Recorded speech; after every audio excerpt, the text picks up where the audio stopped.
মাগুরার 2 আসনের মানুষকে নিয়ে খেলবেন না। মাগুরা 2 আসনের জনপ্রিয় মানুষদেরকে নিয়ে খেলবেন না। মাগুরার মানুষ সারা জীবন ঐক্যবদ্ধভাবে লড়াই করতে শিখেছে। মাগুরা 2 আসনের মানুষ সকল অন্যায়ের প্রতিবাদ করতে শিখেছে। মাগুরার মাটিতে কোনো দালালদের স্থান হবে না। ভারত বিরোধী আন্দোলন বাংলাদেশের প্রত্যেকটা মানুষ, বাচ্চা থেকে মুরব্বী পর্যন্ত ভারত বিরোধী আন্দোলন করে এসেছে। সেই ভারতের কুটাই মাগুরা 2 আসনের মাটিতে মনোনয়ন হবে ধানের শীষের। এটা জীবন থাকতে দিব না, দিব না, দিব না। আমরা চাই বাংলাদেশে একটা সুস্থ নির্বাচন হোক, যে নির্বাচনের মধ্য দিয়ে আমাদের দল, জাতীয়তাবাদী দল বিএনপি ক্ষমতায় আসবে ভোটের মধ্য দিয়ে। আমরা কোনো অপশক্তি নিয়ে ক্ষমতায় আসতে চাই না। আমরা কোনো অনির্বাচিত সরকার হয়ে ক্ষমতায় থাকতে চাই না। আমরা চাই ব্যালটের মধ্য দিয়ে গণতন্ত্র প্রতিষ্ঠিত হোক।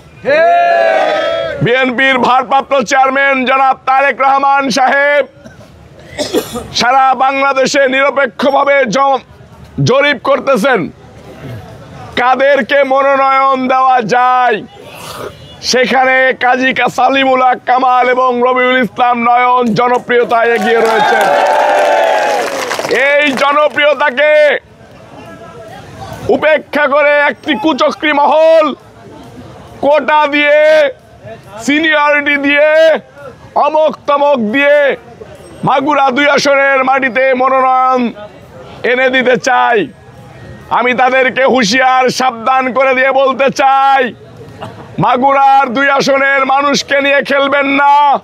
মাগুরা 2 আসনের জনপ্রিয় মানুষদেরকে নিয়ে খেলবেন না। মাগুরার মানুষ সারা জীবন ঐক্যবদ্ধভাবে লড়াই করতে শিখেছে। মাগুরা 2 আসনের মানুষ সকল অন্যায়ের প্রতিবাদ করতে শিখেছে। মাগুরার মাটিতে কোনো দালালদের স্থান হবে না। আমাদের নেতা বিএনপির ভারপ্রাপ্ত চেয়ারম্যান জনাব তারেক রহমান সাহেব গুলশান অফিসে ডেকে নিয়ে বলেছেন, ঐক্য করো, ঐক্য করো, ঐক্য করো। এই ঐক্যের ডাক দেওয়ার কথা ছিল বিএনপির যারা সিনিয়র পদধারী লোক তাদেরকে, তারা সেই ঐক্যের আহ্বান জানায় নাই।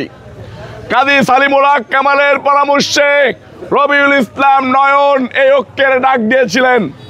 রবিউল ইসলাম নয়ন, কাজী সালিমুল হক কামাল এই এলাকার জনপ্রিয় মানুষদেরকে নিয়ে চলাফেরা করে, কোন দেউলিয়া ভুইফোর লোকজন দিয়ে চলাফেরা করে। অগণিত নেতাকর্মী যারা ইউনিয়নে নির্বাচিত চেয়ারম্যান ছিল, ইউনিয়নের সভাপতি ছিল, এই লোকগুলাই মাগুরা 2 আসনের বিএনপিকে বাঁচিয়ে রেখেছেন। এই লোকগুলাই মামলা খেয়েছেন, এই লোকগুলাই জেল খেয়েছেন, এই লোকগুলাই ঘর ছাড়া হয়েছেন।